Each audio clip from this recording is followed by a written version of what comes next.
नमस्कार प्रणाम।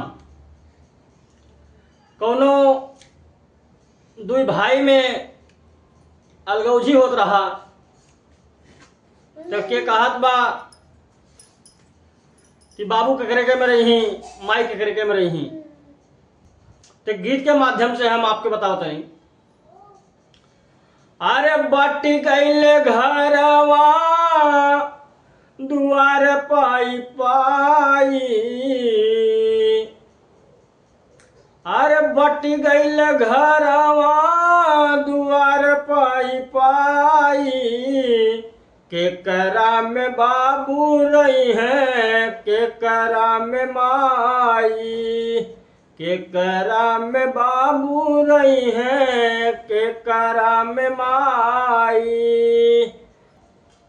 अरे बटी गईले घरवा दुआर पाई पाई, केकरा में बाबू रही है केकरा में माई, केकरा में बाबू रही है केकरा में माई। अरे 9 महीनवा 10 दिन कोखिया में पालनी,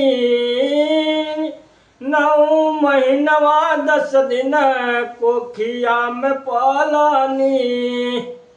अरे बेटवा के चूमी चूमी,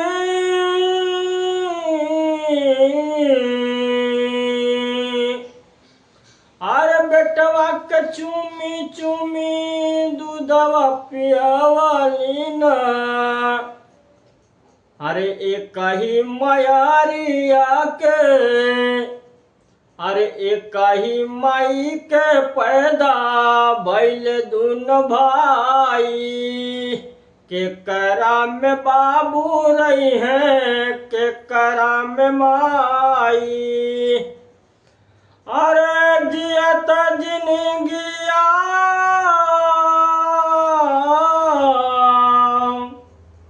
अरे जियत जिनगिया दुश्वार भइल भाई, केकरा में बाबू रही है केकरा में माई, केकरा में बाबू रही है केकरा में माई।